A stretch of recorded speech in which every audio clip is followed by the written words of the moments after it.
இப்போ சமூக வலைதளத்துல ஒரு செய்தி என்னன்னா, விண்வெளியில 2 கோள்கள் நேருக்கு நேர் மோதிக்கொண்டதாக ஒரு செய்தி வந்திருக்கு. இது வந்து உண்மைதானா? அப்படி உண்மைனா அது மோதினதுனால ஏதாவது ஆபத்துகள் ஏற்படுமா சார்?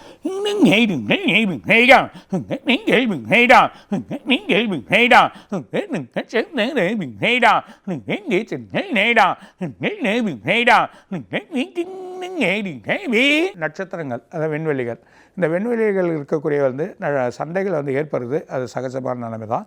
இன்றைக்கி நேரத்தில் பல ஆயிரம் ஆண்டுகள், பல கோடி ஆண்டுகளில் வந்து நட்சத்திர சண்டைகள் ஏற்படுறது உண்மை தான். எப்பவுமே அது நடந்துகிட்டே இருக்கும். அதுக்கு ஸ்டார் வந்து ஸ்டார்ட் பண்ணி, அதாவது நட்சத்திரங்கள் சண்டை போட்டு அதுக்குள்ளே மோதி தன்னோட நிலையில் வந்து ஸ்ப்ரெட் ஆகிறது, அதுக்குள்ளே வெடிக்கிறது, இதெல்லாம் வந்து இன்றைக்கி. ஆனால் அதோட துகள்கள் கூட கீழே வராது. ஏன்னா எத்தனோ 1000 கிலோமீட்டர் மைலில் இருக்குது, லட்சம் கிலோமீட்டர் மைலில் இருக்குது. ஸோ அந்த மாதிரி ஒரு நிலையில் இருக்கிறது அது கிடைக்காது. ஆனால் இளமேட்டு வர காலத்தில் டெலஸ்கோப்லேயோ இல்லை வழிகள் பார்க்கக்கூடிய நிலைமையோ டிவியில் நம்ம பார்த்து தெரிஞ்சிக்கக்கூடிய ஒரு நிலைமை வந்துடும். ஸோ சண்டைகள், நட்சத்திர வார்கள் நடக்கிறத நம்ம இளமேட்டு பார்க்கக்கூடிய ஒரு கேஷுவலாக பார்க்கக்கூடிய நிலைமைகள் வரும். இது இல்லாமல் நிலவோட ஒளிகள் மாறும். இந்த நிலவோட ஒளிகள் மாறி அதோட தன்மைகள், இதெல்லாம் உண்மை தான். இதுக்கான வழிகள்லாம் உண்மை தான். நிலவோட தன்மைகள் மாறும்.